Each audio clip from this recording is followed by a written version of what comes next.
નમસ્કાર, પ્રણામ, સ્વાગત છે તમારો એક નવા વિડીયોમાં। મિત્રો, પસંદ આવે તો વિડીયોને લાઇક, શેર અને નવા હોય તો ચેનલને સબસ્ક્રાઈબ જરૂરથી કરજો। શ્રીમદ દેવી ભાગવત। ઇન્દ્ર પત્ની શશી ઉપર મહાદેવીની કૃપા, ન કૃષ્ણે અગત્ય મુનિનો શાપ।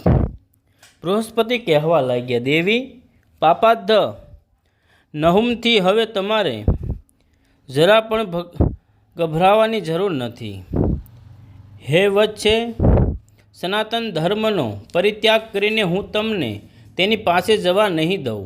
શરણે આવેલાને જે નિજ માણસ આશ્રય નથી આપતો તેને યુગ સુધી નર્કની યાતના ભોગવવી પડે છે। દેવી, તમારી રક્ષા હું કરીશ। નહુષને ખબર પડતા તે બૃહસ્પતિ ઉપર ક્રોધિત થયો અને દેવતાઓને કહેવા લાગ્યો, હું એ બૃહસ્પતિની જરૂરથી વધ કરીશ, કેમ કે તે મૂર્ખ શશીને આશ્રય આપ્યો છે। આમ બોલી નહુષે દેવતાઓને આજ્ઞા આપી, તમે સૌ દેવતાઓ બૃહસ્પતિના આશ્રમે જાઓ અને બળથી કે વિનયથી શશીને અહીંયા લઈ આવો। દેવતાઓ બૃહસ્પતિ પાછે આવ્યા અને નહુષે કહેલી વાત સંભળાવી। આથી બૃહસ્પતિ આ સંકટમાંથી ઉગારવા માટેનો ઉપાય સૌને કહ્યો। શશી નહુષની પાસે જાય ને કહે, હું આપની સેવામાં અવશ્ય રોકાઈશ, પરંતુ તે પહેલાં મારે જાણવું છે કે મારા પતિ જીવિત છે કે નહીં। આમ શશીએ નહુષને છેતરવો જોઈએ। ત્યાર પછી શશીના પતિ ઇન્દ્રને લઈ આવવાનો ઉપાય કરીશું। બધા દેવો શશીને લઈને નહુષ પાસે જઈ કહેવા લાગ્યા, આ ઇન્દ્ર પત્ની શશી। ત્યારે શશીએ જેમ બૃહસ્પતિ સમજાવ્યું હતું તે પ્રમાણે નહુષને કહ્યું। ત્યારે શશી જોઈને નહુષ અતિ પ્રસન્ન થયો અને તેના કહેવાથી શશીને ત્યાંથી જવા માટે અનુમતિ આપી। ત્યાર પછી શશીની સાથે સર્વ દેવો ભગવાન વિષ્ણુ પાસે ગયા અને તમામ હકીકત જણાવી। ત્યારે ભગવાન વિષ્ણુ કહેવા લાગ્યા, દેવતાઓ, ઇન્દ્રને બ્રહ્મ હત્યાનું પાપ લાગ્યું છે, એટલે એમાંથી ઉગરવા માટે તેણે અશ્વમેઘ યજ્ઞ કરવો જોઈએ અને તેની સાથે ઇન્દ્રાણી શશી પણ સાથે આપે। દેવતાઓ મહાદેવી ભગવતીને પ્રસન્ન કરવા માટે આ અશ્વમેઘ યજ્ઞ કરો, એક સાધન છે, માટે કરીને આ યજ્ઞ કરી દેવો ભગવતી પ્રસન્ન કરો। પ્રસન્ન થયેલા મહાદેવી ઇન્દ્રને લાગેલા બ્રહ્મ હત્યાના પાપનો ક્ષય કરી દેશે। ત્યારે ઇન્દ્રને સ્વર્ગનું ઉત્તમ રાજ્ય પાછું અપાવશે। ભગવાનની વાત સાંભળી ઇન્દ્રએ સર્વ દેવો સાથે મળીને અશ્વમેઘ યજ્ઞ કર્યો। ત્યારે યજ્ઞ પૂર્ણ થયે શ્રી હરિ ભગવાન વિષ્ણુએ ઇન્દ્રને લાગેલા બ્રહ્મ હત્યાના પાપના 4 ટુકડા કરી નદી, વૃક્ષ અને પર્વતો ઉપર અને સ્ત્રીઓમાં વહેંચી નાખ્યું અને પછી બ્રહ્મ હત્યાના પાપથી મુક્ત થયેલો ઇન્દ્ર સમયની પ્રતીક્ષા કરતો પાછો જળમાં જઈને રહેવા લાગ્યો।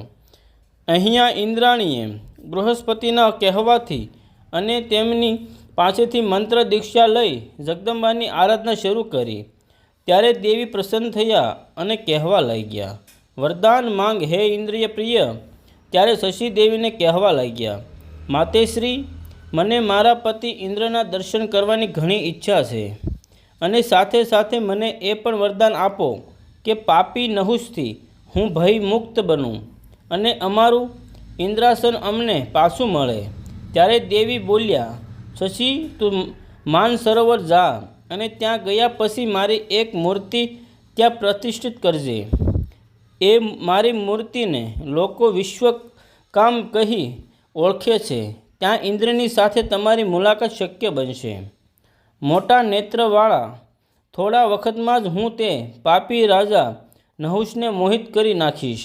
મારા આ પ્રયાસથી મોહિત થઈને ઇન્દ્રાસનથી તુરત જ નહુષ ભ્રષ્ટ થઈ જશે, એટલે તું અત્યારે મારી સેવિકા સાથે જા। વ્યાસજી કહે તે પછી ભગવતી અંબિકાની તે સેવિકા સાથે ઇન્દ્રાણી તુરત જ ઇન્દ્ર પાસે પહોંચી ગયા। પોતાની પ્રાણપ્રિય શશીને જોઈને ઇન્દ્ર એ સમયે ઘણું આશ્ચર્ય પામ્યો। તેણે પૂછ્યું, પ્રિય, તું અહીંયા ક્યાંથી આવી ગઈ?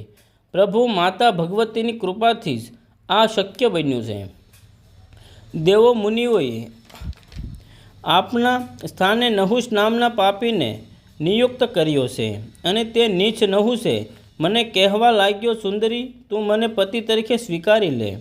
શશીનું કહેવું સાંભળી ઇન્દ્ર કહે, જો હું તને એક ઉપાય કહું છું, તું નહુષને કહેજે કે જગપ્રભુ, તમે એવા દિવ્ય વાહન ઉપર બેસી મને લેવા આવો કે જે વાહન ઋષિમુનિઓએ પોતાના ખભે ઉપાડ્યું હોય, કેમ કે મારા મનથી એવો સંકલ્પ કર્યો છે.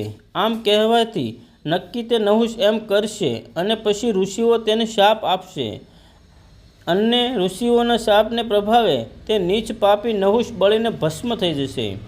જા મેં કહ્યું તેમ કર, ભગવતી માં અંબા તારી સહાય કરશે. વ્યાસજી કહે, રાજન, આ પ્રમાણે ઇન્દ્રએ શશીને શીખવ્યું. શશીએ તે જ પ્રમાણે નહુષને જઈને કહ્યું. ત્યારે નહુષ એકદમ પ્રસન્ન થઈ ઉઠ્યો. ત્યારે તે અભિમાનથી સકેલો મૂર્ખ નહુષ દેવથી મોહિત થઈ ગયેલો કહેવા લાગ્યો, સુંદરી, તે ખૂબ સરસ બતાવ્યું. હું પણ આવી સવારી કરવા ઈચ્છું છું. અને પછી શશીને જવા દીધી.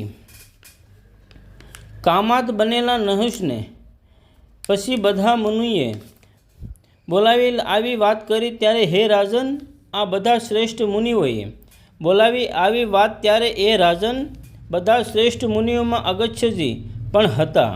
તેમણે પોતાના કૃપાળુ સ્વભાવને લઈને કે પછી આ સર્વ ઘટનાની પાછળ ભાવિ નિર્માણ થયેલું તેને વશ નહુષની આવી વિચિત્ર માંગણીને સ્વીકારી કરી લીધી. એટલે નહુષ ખુશખુશાલ થઈ ગયો. તે પછી મુનિઓએ પાલખી ઉપાડી. નહુષ તેમાં પ્રથમ બેસી ગયો અને પછી સર્પ એટલો ચાલ્યો. આમ કમાવેશમાં તેની બુદ્ધિ ક્ષીણ થઈ ગયેલી. એટલે અગસ્ત્ય મુનિના માથા ઉપર પોતાના પગની ઠોકર મારી અને તેથી આગળ તેણે મુનિને ભાલું ફટકાર્યું. આથી અગસ્ત્યજીને ભયાનક ક્રોધ ચડ્યો. તેઓએ નહુષને શાપ આપ્યો, અરે નીચ પાપી, તું ભયંકર આકૃતિવાળો સાપ બની જા અને હજારો વર્ષ સુધી સર્પયોનિમાં અનેક દુઃખો ભોગવ. ધર્મના અંશથી જ્યારે એક યુધિષ્ઠિર નામના પુણ્યાત્મા પ્રગટ થશે, ત્યારે તેમના મુખેથી તારા પ્રશ્નોના ઉત્તર તું સાંભળી લે, ત્યારે જ તારી મુક્તિ થશે. વ્યાસજી કહેવા લાગ્યા. આમ મુનિવર અગસ્ત્યજીના શાપથી રાજર્ષિ નહુષ તુરત જ શાપ થઈ ગયો અને સ્વર્ગમાંથી તેનું પતન થયું. તે નહુષ પૃથ્વીલોકમાં ગયો. આ હકીકતની દેવતાઓને જાણ થતાં જ માનસરોવર ઇન્દ્ર પાસે ગયા અને ઇન્દ્રને નહુષ શાપગ્રસ્ત થઈ સર્પ બનીને ઇન્દ્રાસન છોડી પૃથ્વીલોક ગયો છે એ કહ્યું અને ઇન્દ્ર સ્વર્ગલોકમાં લઈ આવી ફરી પાછો તેને સ્વર્ગના રાજા તરીકે અભિષેક કર્યો.